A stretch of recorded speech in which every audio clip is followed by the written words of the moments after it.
we know that the cost of guesswork is expensive, right? And we think about the work that you do across your organizations and the way that you leverage data to drive some of those decisions or present those decisions to the practices or to the service lines. Can you talk a little bit about some of that guesswork and some of the areas that you see and how data is changing maybe some of those outcomes? Oh, yes. So, I mean, one of the most unfortunate things that we see really is, and very consistently, is where there is an undersupply of surgeons in a particular market, we see much more outmigration. Patients will get the care they need. They just won't get it from you. You know, they will leave and go to another practice. So it's important to look at this for your individual practice, but also understand, you know, the competitors in the market. And if competitors are effectively meeting that need, then clearly it's going to be a little bit harder to grow. You will have to plan on stealing some market share, which is why it's important to understand what your market share is.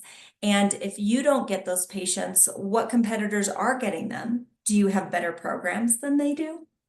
We have some pretty objective tools to measure that, to predict what you might be able to get in terms of market share. So it's really about just, you know, generally how many surgeons you need, what subspecialties, but also then where to place those surgeons, right? So if we're looking across a market and you're thinking, gosh, I think I'll put a satellite clinic over here or a satellite clinic over there, what's really the best location?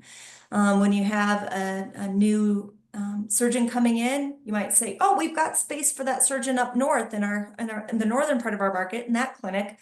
Well, is that really the most appropriate spot for that spine surgeon when really most of the patients are sports medicine patients, right? So really understanding where to put those physicians that you're recruiting, where to expand clinics. And then of course, there's also this sort of stagnation that can occur within practices. We probably see more often where there's so many different opinions among individual stakeholders and shareholders, right? Well, I don't want to hire a physician, or I'd love to hire a new physician, right? Let's get that person on the partnership track and have that new surgeon help share overhead expenses, but let's not hire him in my specialty. Let's hire him in someone else's specialty because I don't want to lose any volume.